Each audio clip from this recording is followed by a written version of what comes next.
देख रहे हैं इंडिया टीवी। आपके साथ मैं हूं प्राची पाराशर। प्रहार में एक बार फिर से आप सभी का स्वागत है। आज देश नौसेना दिवस मना रहा है। हर साल 4 दिसंबर को नेवी डे मनाया जाता है। भारतीय नौसेना दुनिया की टॉप 5 में आती है।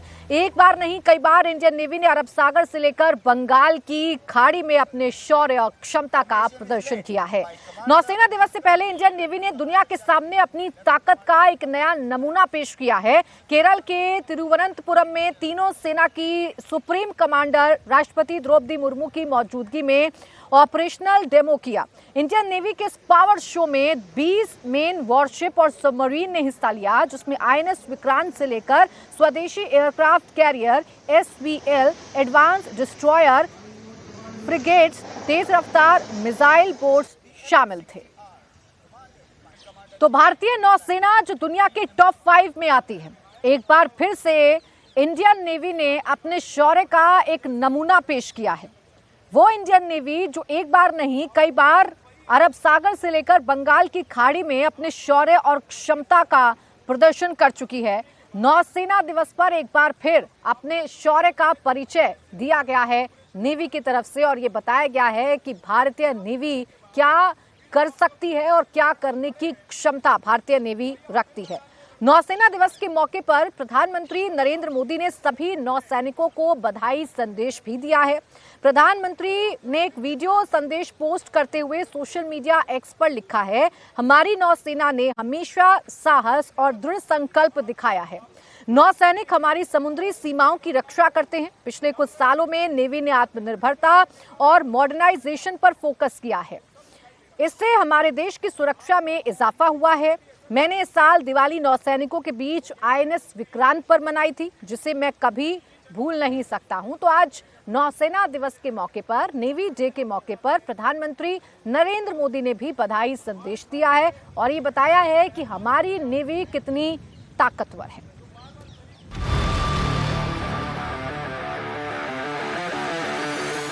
मैं नौसेना परिवार के सभी सदस्यों को नेवी डे पर विशेष रूप से बधाई देता हूं।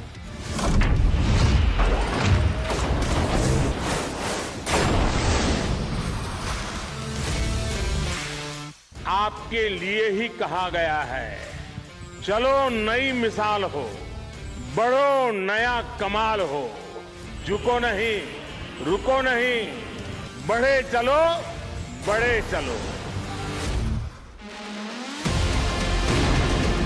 समंदर में हमारी नेवी देश की समुद्री सीमाओं और व्यापारिक हितों की सुरक्षा के लिए तैनात रहे।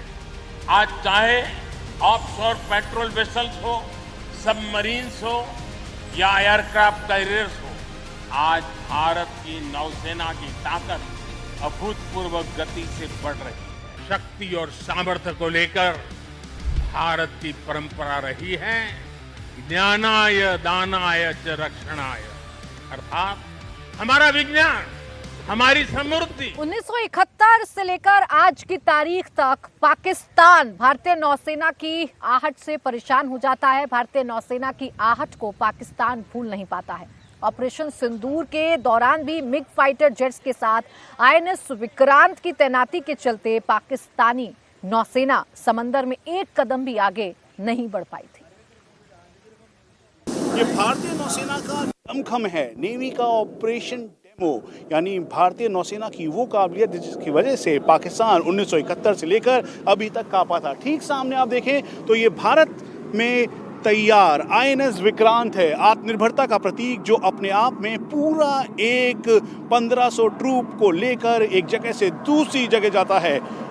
ऑपरेशन सिंदूर में जब कैरियर बैटल ग्रुप के साथ आईएनएस विक्रांत डिप्लॉय हुआ, ठीक सामने मिग 29K का टेक ऑफ, और ये इसकी अदम्य साहस और शौर्यता बताता है। इसी की वजह से पाकिस्तान घबराया हुआ था, क्योंकि जब मिग 29K पूरी तरह से आईएनएस विक्रांत के ऊपर स्टेशन था तो ऑपरेशन सिंदूर के दौरान पाकिस्तान के ना तो कोई डिस्ट्रॉयर, फ्रिगेट्स या वॉरशिप निकले और ना ही कोई सर्विलांस करने वाले उनके एयरक्राफ्ट। वजह बिल्कुल साफ थी कि देश में ही निर्मित आत्मनिर्भरता का प्रतीक आईएनएस विक्रांत अपने कैरियर बैटल ग्रुप के साथ इस अरेबियन सी में मौजूद था और सामने था कराची। आईएनएस विक्रांत के साथ साथ सबमरीन्स, उसके अलावा वॉरशिप, डिस्ट्रॉयर, ये सब एक साथ शामिल थे और यही वजह है कि कैरियर बैटल ग्रुप का डोमिनेंस बेहद अचूक है। हम आपको बता दें, चाहे 1971 का ऑपरेशन ट्राइडेंट हो, जब भारतीय नौसेना की ट्राइडेंट जो बोट्स थी, जो मिसाइल बोट्स थी, वो पीछे गई और फिर उसके बाद कराची पर जब मिसाइल उन्होंने सीधा दागा तो कराची कई हफ्तों तक धूं-धूं कर कर जल रहा था। और वही वजह है कि 1971 के ऑपरेशन ट्राइडेंट से सबक लेते हुए इस बार पाकिस्तानी नेवी अपने पोर्ट से बाहर तक नहीं निकली। ये ठीक सामने आईएनएस विक्रांत है, जिसके ऊपर ऑपरेशन सिंदूर के दौरान कुल मिला के 40 एयरक्राफ्ट और हेप्टर्स मिलाकर मौजूद थे और ये एक ऐसा एयरक्राफ्ट कैरियर है जिसे कॉम्प्लीमेंट करने के लिए भारतीय नौसेना के पास आईएनएस विक्रमादित्य भी मौजूद है। वहीं दूसरी तरफ आप देखें तो यहाँ पर इस समय जो भारतीय नौसेना का MiG-29 के है उसको लैंड कर रहा है और ये लैंड करते हुए टचडाउन इसे कहेंगे, यानी लैंड नहीं किया, आसानी से टचडाउन करते हुए और फिर से ये सॉर्टी कर रहा है। दरअसल ये इसकी काबिलियत, क्षमता और सक्षमता सब बताता है। हम आपको बता दें कि आने वाले दिनों में इसे और इक्विप किया जा रहा है। भारतीय नौसेना में रफाल मरीन भी शामिल होगा। रफाल मरीन के शामिल हो जाने से भारतीय नौसेना की जो एयर पावर है वो और बढ़ेगी। भारतीय नौसेना जो कि समुद्र के ऊपर, समुद्र के नीचे और आसमान में हर जगह ऑपरेशंस करने के लिए पूरी तरह से क्षमता के साथ इस समय मौजूद है और यही वजह है कि इंडिया टीवी आपको सीधा दिखा रहा है ऑपरेशनल डेमो भारतीय नौसेना का दमखम।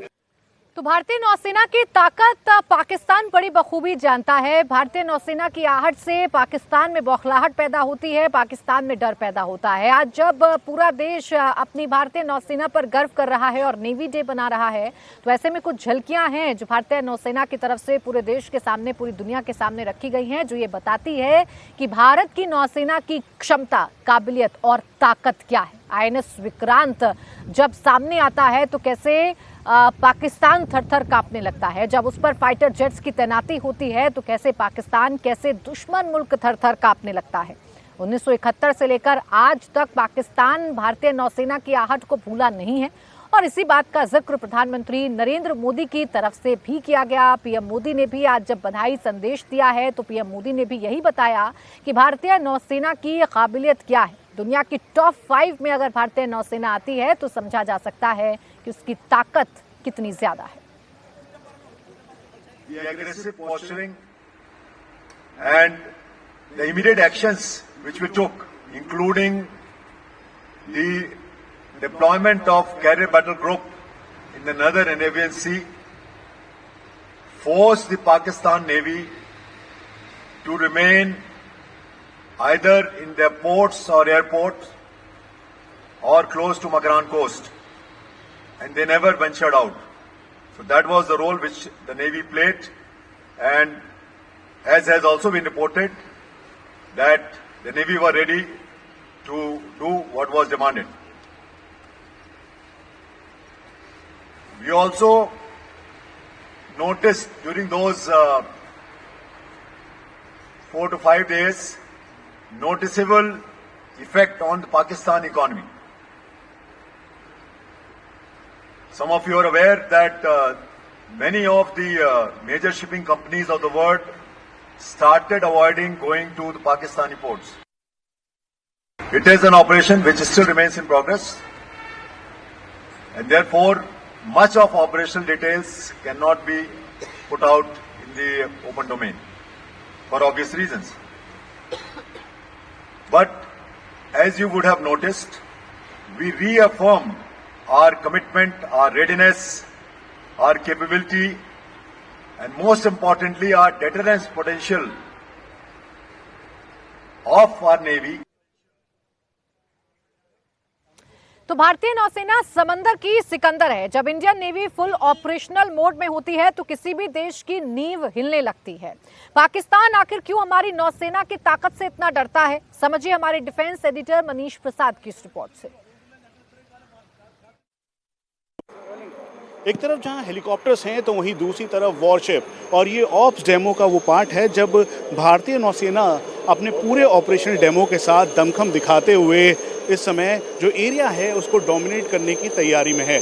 यहाँ पर चेतक हेलीकॉप्टर है, चेतक हेलीकॉप्टर के साथ इस समय जो भारतीय नौसेना का फ्लैग है वो दिखाई दे रहा है। तो वहीं नीचे जो वॉरशिप्स हैं जिसमें डिस्ट्रॉयर, फ्रिगेट्स और जो वॉरशिप ये तीनों शामिल हैं। कुल मिला के 140 की संख्या में भारतीय नौसेना के पास वॉरशिप मौजूद है और आने वाले दिनों में करीबन 2 से 3 सालों के अंदर और वॉरशिप मिलेंगे और एक्सेप्टेंस ऑफ नेसेसिटी करीबन 92 से ज़्यादा वॉरशिप, फ्रिगेट और डिस्ट्रॉयर जिसमें सबमरीन भी शामिल है, इनका किया जा रहा है। यानी एक बात बिल्कुल क्लियर है कि आने वाले समय में भारतीय नौसेना का दमखम और बढ़ेगा, जो डोमिनेंस है वो विस्तार होगा। लाइक माइंडेड कंट्रीज़ के साथ इस समय लगातार एक्सरसाइज की जा रही है और यही वजह है कि ब्रह्मोस जो कि भारतीय नौसेना में शामिल है, भारतीय सेना के पास है, भारतीय वायुसेना के पास है, इसी के साथ ये तीनों सर्विसेज में मौजूद है। ये ठीक सामने देखिए, ये जो इस समय MiG-29 के फाइटर स्क्वाड्रन के फाइटर एयरक्राफ्ट हैं, ये मैनोवर करते हुए दिखाई दे रहे हैं। हम आपको बता दें कि INS विक्रांत के अंदर और साथ में INS विक्रमादित्य में ये भारतीय नौसेना के ये फाइटर स्क्वाड्रन के तौर पर MiG-29 के शामिल हैं और MiG-29 के उसके अलावा जो ट्रेनिंग एयरक्राफ्ट्स हैं वो सब भारतीय नौसेना के इस बेड़े को और सशक्त करता है और मजबूती प्रदान करता है।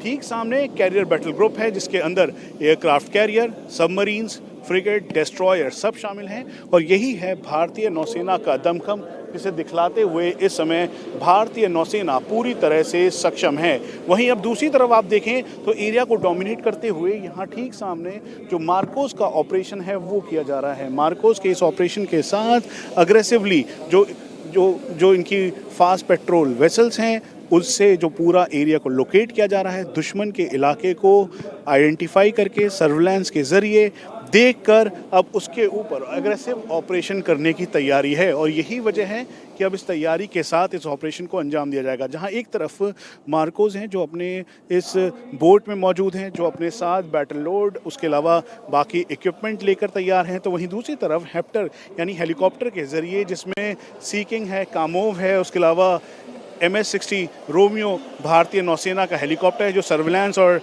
जो अपने साथ पूरे वेपन सिस्टम कैरी भी कर सकता है, जो air to surface missile carry कर सकता है, उसके ज़रिए ये अब आप देखें तो यहाँ पर एक एक करके जो स्लिथिंग ऑपरेशन है वो किया जा रहा है और इस ऑपरेशन के ज़रिए जो मार्कोस हैं उनको दुश्मन के इलाके में पूरी तरह से एक एक करके उतारा जा रहा है ताकि अग्रेसिव ऑपरेशन किया जा सके और जो जहाँ पर एडवर्सरी है या जहाँ पर दुश्मन है उसको तबाह किया जा सके। सबमरीन भारतीय नौसेना की सबसे बड़ी ताकत है और इस वक्त की बात की जाए तो इस समय हमारी नेवी के पास 17 पनडुब्बियां मौजूद हैं। आने वाले दिनों में 6 स्कॉर्पियन क्लास सबमरीन भारतीय नौसेना को मिलने वाली हैं, जिसके बाद दुश्मनों का डर बढ़ना तय है। भारतीय नौसेना के एस फाइटर एयरक्राफ्ट जो कि व्हाइट टाइगर और ब्लैक पैंथर 2 स्क्वाड्रन इस समय MiG-29K की मौजूद है। एक INS विक्रांत के ऊपर है और INS विक्रमादित्य नहीं तो स्टेशन रहती है। वहीं दूसरी तरफ कुल मिलाकर 17 सबमरीन भारतीय नौसेना के पास मौजूद है। ये ठीक सामने आप देख रहे हैं ये सबमरीन, उसके अलावा आने वाले दिनों में और 6 स्कॉर्पियन क्लास सबमरीन भारतीय नौसेना को मिलेगी और इससे दमखम और बढ़ेगा। यहाँ तक कि न्यूक्लियर कैपेबल जो सबमरीन है अरिंदम, उसका ट्रायल चल रहा है और 2026 और 27 तक संभावना ये जताई जा रही है कि वो भी भारतीय नौसेना के बेड़े में शामिल होगा। ये पहला मौका है जब ऑप्स डेमो को इस समय केरला के तिरुवनंतपुरम में किया जा रहा है। दरअसल इसके द्वारा ये संकेत बिल्कुल क्लियर है, अरेबियन सी में इस समय डोमिनेंस भारतीय नौसेना का है। यहाँ तक कि सबमरीन का डिप्लॉयमेंट भी अलग अलग जगहों पर किया गया। INS विक्रांत ने HADR हो या फिर स्ट्रेटेजिक डिप्लॉयमेंट, उसके तहत जो ऑपरेशनल कैपेबिलिटी पूरी दिखाई। वहीं MiG-29K ने चाहे ऑपरेशन सिंदूर हो या उसके बाद के जो ऑपरेशंस हैं वो मैनोवर करते हुए दिखाया। इसीलिए इस समय इंडिया टीवी आपको सीधा भारतीय नौसेना की ऑपरेशनल कैपेबिलिटी वाली ताकत दिखा रहा है ताकि भारतीय नौसेना जो कि कुल मिला के 250 नॉटिकल माइल्स के लगभग EEZ का जो पूरा हिस्सा है उसको मॉनिटर करती है, तो वहीं दूसरी तरफ ये अरेबियन सी जहां पर ऑपरेशन सिंदूर हुआ, दरअसल जब पाकिस्तान का जो कराची का पूरा हार्बर था उसके ठीक सामने की तरफ जब भारतीय सीमा के अंदर रहकर समुद्र के अंदर कैरियर बैटल ग्रुप का डिप्लॉयमेंट था, तो उससे पाकिस्तान पूरी तरह से घबराया हुआ था। और यही है भारतीय नौसेना का दमखम। अब भारतीय नौसेना के माकोस कमांडो आतंकियों के लिए काल है। अगर इस समय की बात करें तो माकोस कमांडो ऊंचाई वाले इलाके जैसे जम्मू कश्मीर में भी तैनात हैं। क्या है इनकी खासियत, आपको समझाते हैं हमारे डिफेंस एडिटर मनीष प्रसाद की इस रिपोर्ट में। मार्कोस का डिप्लॉयमेंट इस समय हाई ऑल्टीट्यूड एरिया से लेकर जम्मू कश्मीर के अलग अलग इलाकों में मौजूद हैं और उसके साथ साथ एंटी पायरेसी ऑपरेशन शिप में जाकर वो कर रहे हैं, जिसकी वजह से कई जगहों पर जाकर इन्होंने बड़े ऑपरेशंस को अंजाम दिया। इस समय जो मार्कोस हैं, जिनको महारत हासिल है अंडर वाटर ऑपरेशंस के लिए, उसके अलावा एम्फीबियस ऑपरेशंस में उनकी ये बोट्स हैं और ये तैयारी की गई है कि दुश्मन का एरिया है और दुश्मन के एरिया में ठीक सामने जहां पे दुश्मन का डिप्लॉयमेंट है, उसी एरिया में जाकर इन्होंने अंडर वाटर एक्सप्लोजिव लगाया ताकि रैकी की सर्विलांस करने के बाद अब उसे पूरी तरह से तबाह करने की तैयारी है। और यही वजह है कि मार्कोस को और इक्विप्ड किया जा रहा है। INS अभिमन्यु में मार्कोस की ट्रेनिंग की जाती है। ट्रेनिंग करने के साथ साथ उनको और मॉडर्न वॉरफेयर की ट्रेनिंग दी जा रही है और यही इस समय एक गेम चेंजर के तौर पर है।